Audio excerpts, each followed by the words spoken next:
Seja bem-vindo a mais uma aula do curso de Introdução ao Desenvolvimento de Jogos com Godot. Nessa aula a gente vai começar a fazer a implementação da tela inicial do nosso game e também dos recursos de HUD na nossa tela, né? A HUD seria basicamente informações que ficam na tela do jogador, na tela do game, que passam informações importantes para o jogador, como por exemplo a vida do personagem, pontuação, coisa do tipo. A gente vai fazer a implementação nessa aula da vida do jogador.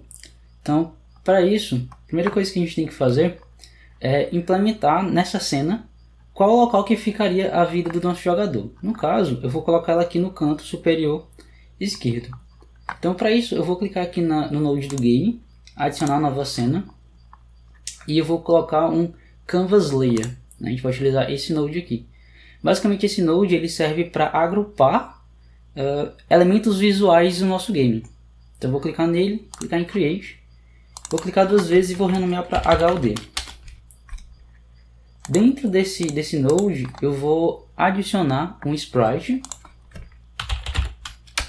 e vou renomear ele para Armadura.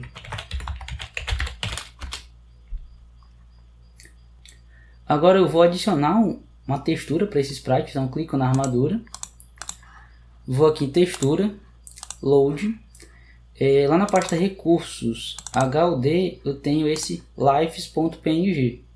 Clicar nele duas vezes e perceber que ele é uma imagem bem grande, então a gente precisa, na verdade o que ele tem aqui são as possíveis estados que essa vida pode estar. Então ele vai ter 4 em branco, apenas 1 em branco, 2 em branco e 1 em branco e nenhum em branco, né? Para mostrar apenas a área correta, a gente vai vir aqui em Animation.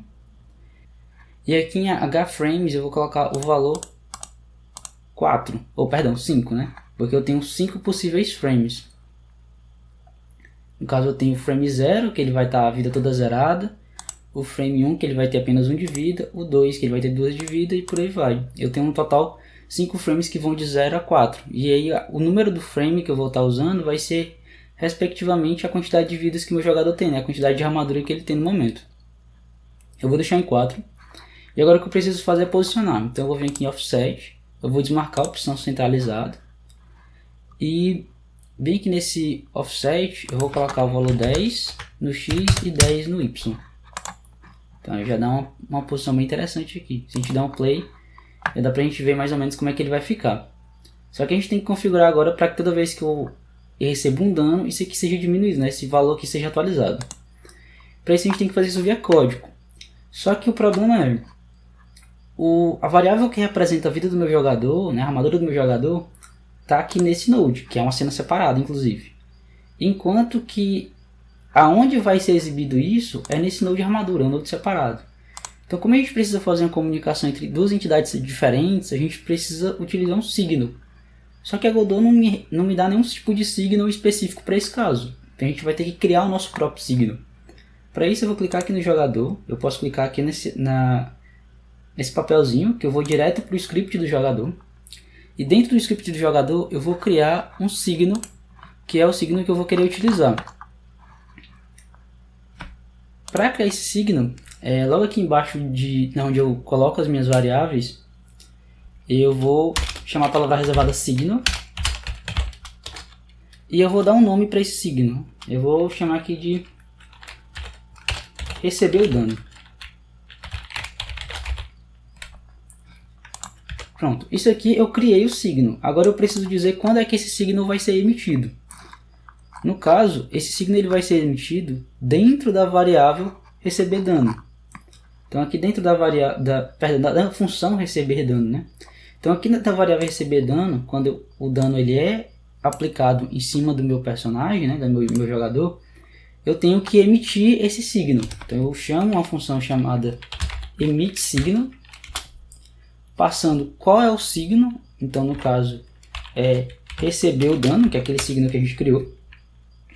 E depois eu digo o que esse signal tem que passar como valor para quem for receber ele. No caso, tem que receber o valor da armadura. Pronto, essa é a única modificação que a gente tem que fazer dentro do código do jogador. Agora, se eu clicar aqui no jogador novamente, vir aqui no Node, eu vou ter um node específico chamado receber o dano. Então o que eu vou fazer? Eu vou vir aqui em armadura, eu vou criar um script para ele, então eu vou colocar para criar um novo script. Só que é o seguinte, essa armadura ela não é uma entidade separada, então a gente não tem uma estrutura de pasta que nem a gente tem nas outras cenas, né? Então eu também não quero deixar esse script solto. Então eu vou fazer o seguinte, eu vou clicar nessa função built-in script. O que ele vai fazer é que o script que eu criar, ele vai ficar linkado nesse node, mas ele não vai ser criado um arquivo à parte. Então eu posso dar um create, ele não vai criar esse arquivo em nenhum lugar, ele está associado diretamente ao próprio arquivo que representa esse node. Como é um script pequeno, não tem problema nenhum para a gente fazer isso. A única configuração que eu vou fazer aqui dentro do Inspector, em Resource, eu vou dizer qual é o nome desse script, né? Chamar ele de armadura.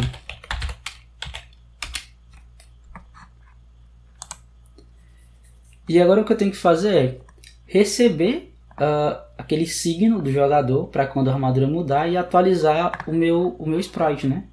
Então eu vou aqui em jogador, node, vou clicar 2 vezes aqui no signo receber o dano e vou linkar ele aqui com a armadura. Dá um connect. Então a gente vai criar aqui a função on jogador recebeu o dano. E aí o que eu tenho que fazer quando esse signo for executado? A única coisa que eu tenho que fazer é chamar o setFrame e passar para esse aqui qual o valor do frame que ele vai receber, né? Basicamente o que eu estou fazendo é mudando essa propriedade aqui, ó, essa propriedade frame. Então eu posso modificar ela através desse código, através desse setFrame. Como o frame ele já representa exatamente a quantidade de vidas, a única coisa que eu preciso fazer é colocar. Eu também tenho que colocar aqui a armadura, né? Que é o que ele está recebendo como parâmetro aqui. É essa armadura que ele está recebendo como parâmetro. Então a gente pode testar para ver se vai funcionar. Então já viu que o sprite está sendo atualizado. Chegou a 0, a navezinha explodiu. Então está funcionando como a gente quer. Então a gente criou um signo novo que passa o valor da armadura para quem estiver recebendo ele. Então toda vez que o jogador recebe um dano, ele emite um sinal com o valor atualizado da armadura. E aqui no sprite armadura eu capturo esse sinal e atualizo com base nesse valor da armadura qual o frame atual que ele tem que exibir. E aí com isso a gente já consegue criar o nosso primeiro aspecto visual dentro do jogo. Beleza? Era isso para essa aula. Espero vocês na próxima aula, tá? Até!